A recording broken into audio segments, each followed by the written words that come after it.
Welcome. My name is Joel Solomon. I'm a prosperity coach. This is Tony Veer. He's a relationship coach. Yeah. Today we're going to be talking about money and control, some money mistakes, and also mindful money management and your money mindset. First of all, let's talk about control. Don't let money control you. Money has no desire to control you, doesn't know how to control you. Money doesn't have emotions or a mindset or an agenda. It just wants to be used. You, on the other hand, control lots of things, including money. How you spend, how you save, how you invest, and importantly, how you feel about money, talk about it, live with it. And you and your partner need to learn how to control it together so that you're on the same page. And don't you want to be on that same page, because wouldn't it feel great to be on that same page?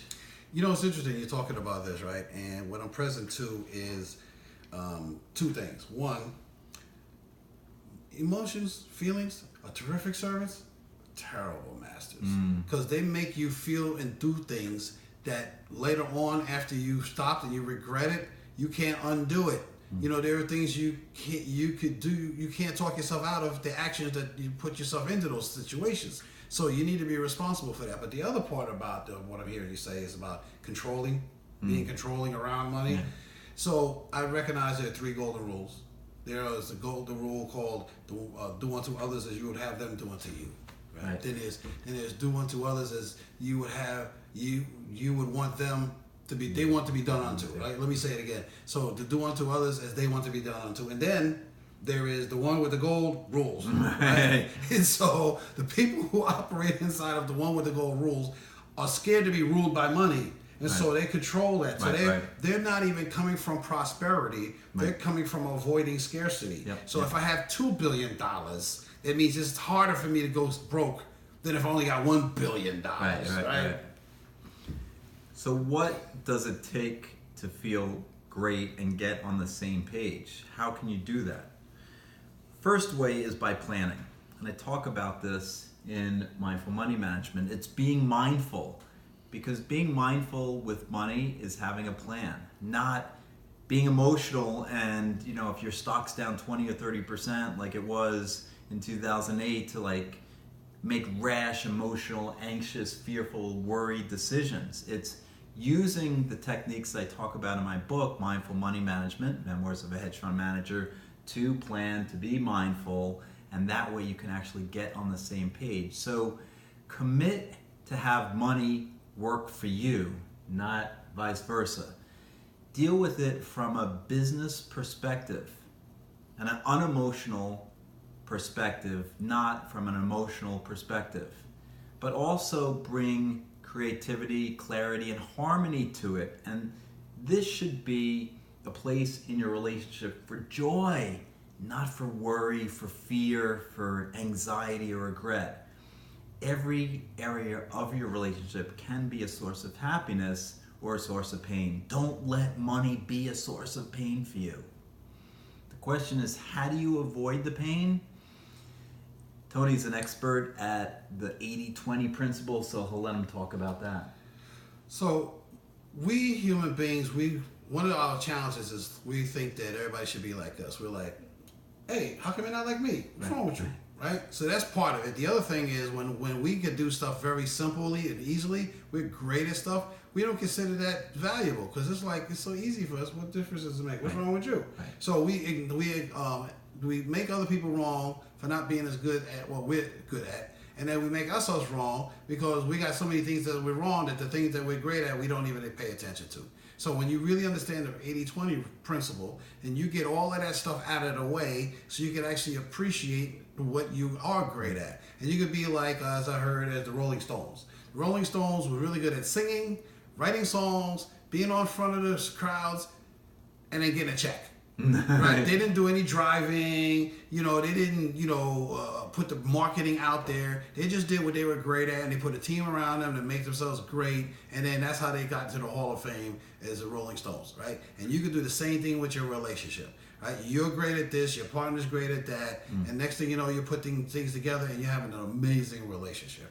That's the 80-20 principle. Yeah, so the 80-20 principle teaches you how to bring about each other's expertise, skills, passions, knowledge to bear, so you'll know each other so well that it makes things work without any negative attitudes. You'll automatically be doing what you both need to get done, and you'll be doing it well, and in such a way that it serves both of you in the relationship. So let's talk about money a little bit. Let money win. It knows what it's doing. Though it doesn't think, it does have a clear intention. And I know you love this cup analogy, so I'll let you talk about the cup analogy. So, oh my God. So, everything has an intention. Mm-hmm. It has a design, it has a purpose, and it fulfills it, and it doesn't have to think about it, it just does it. So, we were talking about cups, and I was just drinking some orange juice before we did this video in this cup here. But this cup here holds things. It holds things for us, whether it's, pebbles or orange juice. I wish there was more orange juice in it. So, but it serves a purpose. It doesn't think. Just like money serves a purpose, but it doesn't have a brain, doesn't think, but it does what it's supposed to do, which is to grow, expand, allow you to do what you want to do with your life, and then actually teach you how to grow and think in new ways as well. Great. So, look, money creates value. Let it bring value into your relationship in the form of intimacy, love, and unity. So, money's actually a source of joy and happiness rather than a source of those negative emotions. Imagine you're living the life you want with your money, loving it, feeling it, and feeling how you want to feel for your partner. That's what it's all about. Now let's talk about some of the money mistakes. Now, I will tell you from my perspectives, and there's no such thing as a mistake, it's just ways to learn and grow and improve every day. So look at what maybe you haven't done perfectly with money. Some people call it money mistakes, and learn from it. Now, your life is not going to end if you made an improvement opportunity with your money, okay? So know that if there was something where you could improve upon, don't hide these things from your partner, okay? Because when you do that, you got to know that it's not going to serve the relationship, right? Yeah. I mean, hiding your money from your partner is not much different than hiding that you're cheating on your partner with somebody. It's just as destructive because it's a break in trust. It also points to your self-worth with yourself, but that's a whole nother story.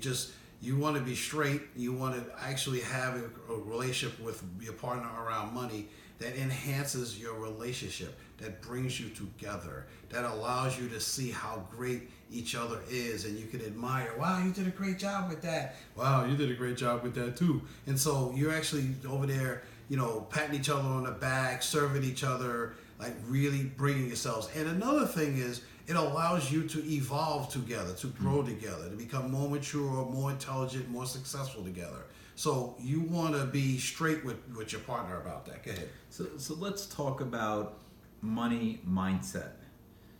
Let your money mindset have money flow to you, not have money flow away from you. You can make both your money and your relationship work for you if you let it. Your mindset can dictate your actions and results in every area of your life, including money.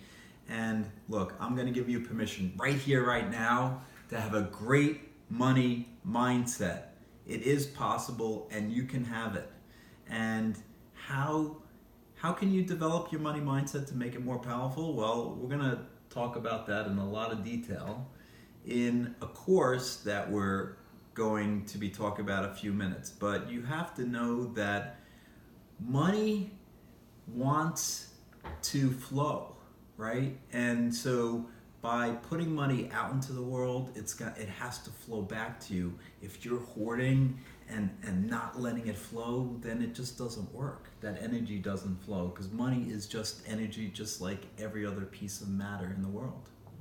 So relating to money in an appropriate manner will allow you to maintain the love, the intention that you have in your relationship. It will, instead of getting in the way, it will lift it up. So that's really what you want to be able to do with your relationship. And you know, we've been trained to have an emotional response to money, and that's how come we actually do stuff. We're mostly unconscious when it comes to money, but we're also so unconscious about it, we don't recognize what it doesn't do to the relationship. And even if we feel it at times, we never really think about it. So I'm going to bring up the fact that we're having a program, a workshop next weekend. It's going to be on July 28th and 29th. The name of the program is Mindful Money Management in Relationships. And it's going to be on the 330 7th Avenue in New York City, a couple of blocks from Madison Square Garden, one of my favorite buildings in the entire planet because I'm a Knicks fan, even though I'm sad about the Knicks fan. Okay? So, but the point is that we're here going to be there to help you